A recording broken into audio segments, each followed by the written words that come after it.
Hello दोस्तों, आज के वीडियो में हम बात करेंगे जो एसआई सिस्टम के अंदर अपने सात मूल मात्रक जो पढ़े थे, उन मूल मात्रकों की डेफिनेशन क्या होती हैं, परिभाषाएं क्या होती हैं। तो सबसे पहले अपन बात करते हैं मीटर कि एक मीटर जो दूरी है, 1 मीटर जो डिस्टेंस है वो क्या होती है। तो यहाँ इसमें जो परिभाषा दी गई उसके अकॉर्डिंग कि क्रिप्टॉन जो है, उस क्रिप्टॉन से उत्सर्जित होने वाली जो नारंगी लाल रंग की जो तरंगें होती हैं, उनकी कितनी संख्या कि 16,50,000 जो तरंगें हैं, यदि वो जितनी दूरी के अंदर उपस्थित होती हैं, उस दूरी को क्या कहा गया है, 1 मीटर की दूरी कहा गया है। या कह सकते हैं कि निर्वात में जब प्रकाश गति करे तो उसके द्वारा 1/3 × 10⁸ सेकंड के अंदर जितनी वो दूरी तय करता है, वो दूरी क्या कहलाती है, 1 मीटर कहलाती है। अगली जो डेफिनेशन है वो है 1 किलोग्राम की। 1 किलोग्राम जो है वो किसी पदार्थ का क्या होता है, द्रव्यमान होता है। तो यहाँ 1 किलोग्राम की जो डेफिनेशन दी गई है उसमें क्या कहा गया है कि पेरिस के अंदर एक प्लेटिनम इरिडियम से बना हुआ एक 4 सेंटीमीटर लंबाई का एक बेलन रखा गया है, जिसको अपन सील कहते हैं। उसका जितना द्रव्यमान है वही द्रव्यमान क्या कहलाता है, 1 किलोग्राम द्रव्यमान कहलाता है। और यहाँ जो प्लेटिनम इरिडियम का जो मिश्रण लिया गया है, उस मिश्रण के अंदर 90% जो है वो प्लेटिनम लिया गया है और 10% जो है वो क्या लिया गया है, इरिडियम लिया गया है। या दूसरे रूप में अपन कह सकते हैं कि 4 डिग्री सेंटीग्रेड के ऊपर पानी का 1 लीटर जो पानी है, उसका जितना द्रव्यमान है वो द्रव्यमान क्या कहलाता है, 1 किलोग्राम कहलाता है। अब यहाँ जो किलोग्राम की जो डेफिनेशन है, परिभाषा है, उसके अंदर क्या किया गया है कि वर्तमान के अंदर कुछ संशोधन किए जा रहे हैं। अब संशोधन की आवश्यकता क्यों महसूस हुई? क्योंकि अपने पिछले वीडियो में ये पढ़ा था कि मात्रक जो है वो इस प्रकार से होने चाहिए जिनके ऊपर ताप, दाब और समय का प्रभाव नहीं पड़ना चाहिए। लेकिन यहाँ देखा गया है कि जो ये सील रखी गई है या जो ये बेलन रखा गया है प्लेटिनम इरिडियम का, इसके के द्रव्यमान में समय के साथ क्या हुआ है, चेंज हुआ है। वो चेंज बहुत बड़े लेवल पे नहीं है, जिसका अपन सामान्य दैनिक जीवन में अपन यदि देखें तो अपने को ऐसा लगे कि बहुत ज़्यादा परिवर्तन हुआ है। लेकिन यदि उसको बड़े लेवल पे देखा जाए, जिनको अपन कह सकते हैं कि व्यावसायिक लेवल के ऊपर यदि देखा जाता है, तो माइक्रो, नैनो, सूक्ष्म जो रूप हैं उनमें से भी कम के अंदर परिवर्तन देखा गया। क्योंकि कोई भी पदार्थ होता है वो क्या करेगा, उसके ऊपर बाहर से यदि कोई भी परमाणु आके वो यदि अवशोषित करता है या वहाँ से उसका खुद का विखंडन होता है किसी प्रकार से, तो उसके द्रव्यमान में बहुत ही सूक्ष्म रूप से क्या आती है, कमी आती है।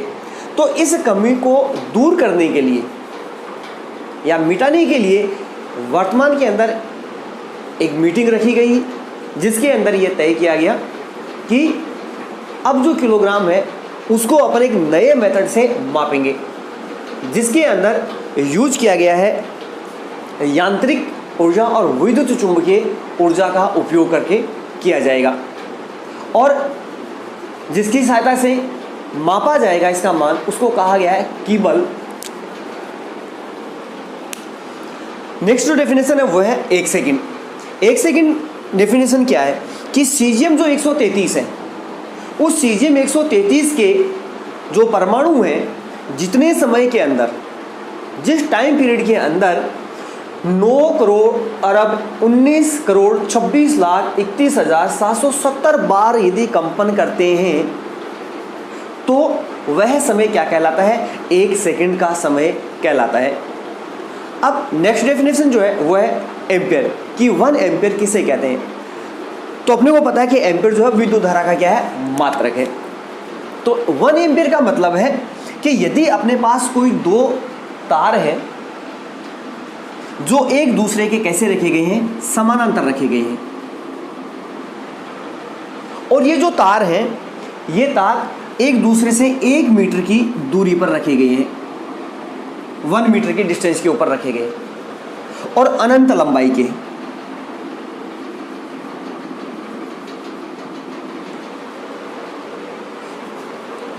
और इनके अंदर, दोनों तारों के अंदर क्या प्रवाहित की जा रही है, धारा प्रवाहित की जा रही है।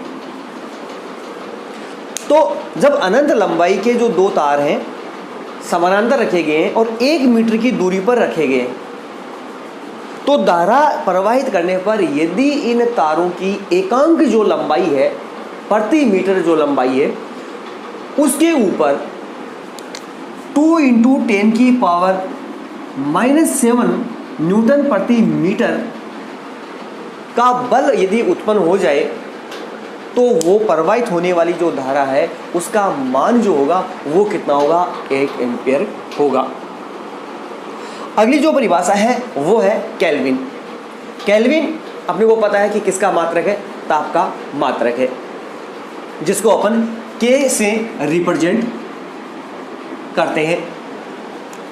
तो किसी पदार्थ का 1 केल्विन जो ताप है वो सामान्य वायुमंडलीय दाब के ऊपर जो जल का जो क्वथनांक और बर्फ का जो गलनांक है, उनका जो अंतर है उसका 100वां भाग होता है। उसको क्या कहा गया है, 1 केल्विन कहा गया है। अगला जो है वो है कैंडेला, जिसको अपन ने प्रदीपन तीव्रता कहा था।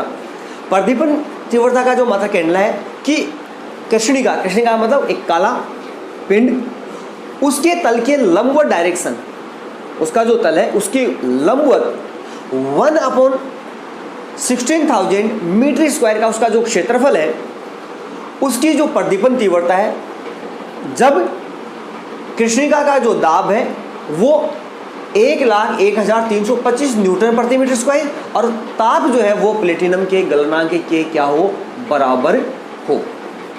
प्लेटिनम का जो गलनांक है वो लगभग 1638 डिग्री होता है। तो जब जो कृष्णिका है, उस कृष्णिका का कोई हिस्सा जिसका क्षेत्रफल अपने लिया कि 1 कितना है, 60,000 मीटर स्क्वायर, उतना क्षेत्रफल है, उसकी जो प्रदीपन तीव्रता है वो क्या होगी, 1 कैंडेला। लेकिन कब, जब कृष्णिका का जो दाब है वो 1,01,325 न्यूटन प्रति मीटर स्क्वायर होना चाहिए और उसका जो ताप है वो प्लेटिनम के गलनांक के क्या होना चाहिए, बराबर होना चाहिए। अगला है 1 मोल। 1 मोल जो है वो पदार्थ का कोई द्रव्यमान है, उसकी मात्रा है। कब, जब कार्बन 12 के 0.012 किलोग्राम के कार्बन परमाणु की संख्या का जो मान है वही क्या होता है, 1 मोल कहलाता है। नेक्स्ट है, तो ये तो हो गई अपने पास 7 मूल मात्रक जिनकी अंतर्राष्ट्रीय परिभाषाएं अपने पढ़ी। अब बात करते हैं 2 पूरक मात्रक, समतल कोण जिसका अपने रेडियन कहा मात्रक, और दूसरा घन कोण या ठोस कोण जिसका मात्रक अपने कहा स्टेरेडियन। इन दोनों की परिभाषाएं अपन पढ़ेंगे।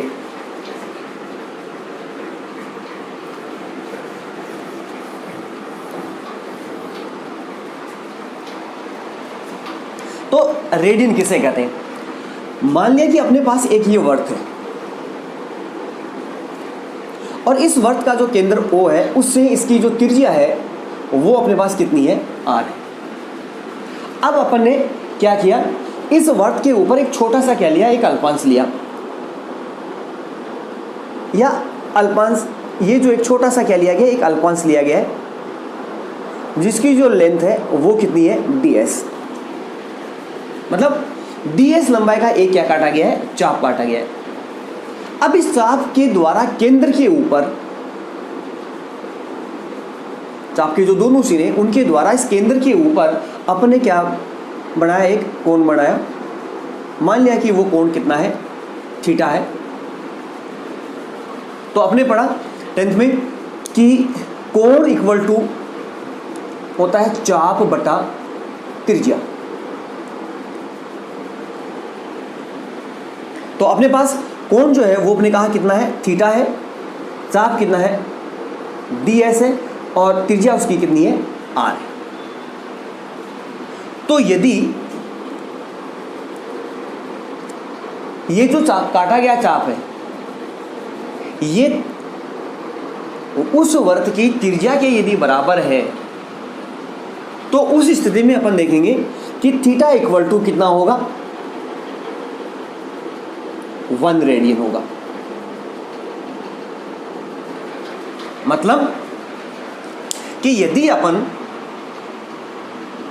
कोई वृत्त है उसके ऊपर यदि कोई चाप काटे तो उस चाप की जो लंबाई है वो वृत्त की त्रिज्या के यदि बराबर है तो उस चाप के द्वारा केंद्र पर बनने वाला जो कोण है वो कोण क्या कहलाएगा, 1 रेडियन कहलाएगा।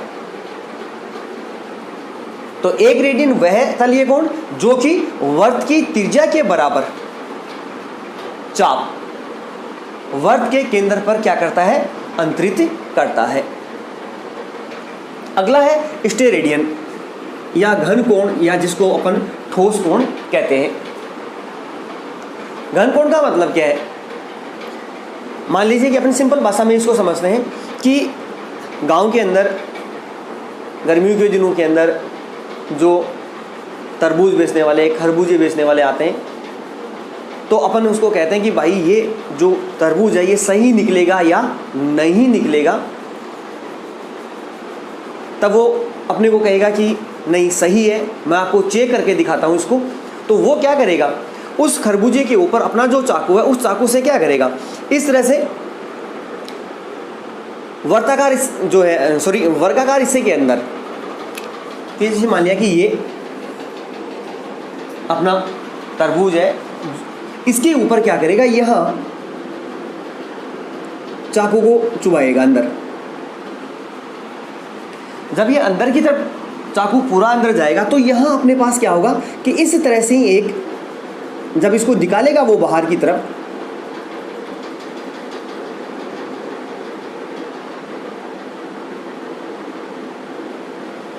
तो इस तरह की एक आकृति अपने को मिलेगी। तो इस आकृति के अंदर ये वाला जो कोण होता है, ये जो कोण बनता है इसको अपन क्या बोलते हैं, सामान्य भाषा के अंदर घन कोण ये बनता है इसका। तो यहां क्या किया गया है कि कोई गोला है, उस गोले के ऊपर कोई पृष्ठीय क्षेत्रफल का एक क्या लिया गया, अपने एक अल्पांश लिया जिसका इस भाग का जो क्षेत्रफल है वो उस गोले की जो त्रिज्या है उस त्रिज्या के क्या है, बराबर है। यदि उसकी त्रिज्या के यदि बराबर है, त्रिज्या के यदि वर्ग के बराबर यदि है तो इस क्षेत्रफल के द्वारा केंद्र के ऊपर बनने वाला जो कोण होगा उस कोण को क्या कहा जाएगा, घन कोण कहा जाएगा। घन कोण जो है उसको अपन ओमेगा से रिप्रेजेंट करेंगे। ओमेगा से इसको रिप्रेजेंट किया जाता है। तो घन कोण इक्वल टू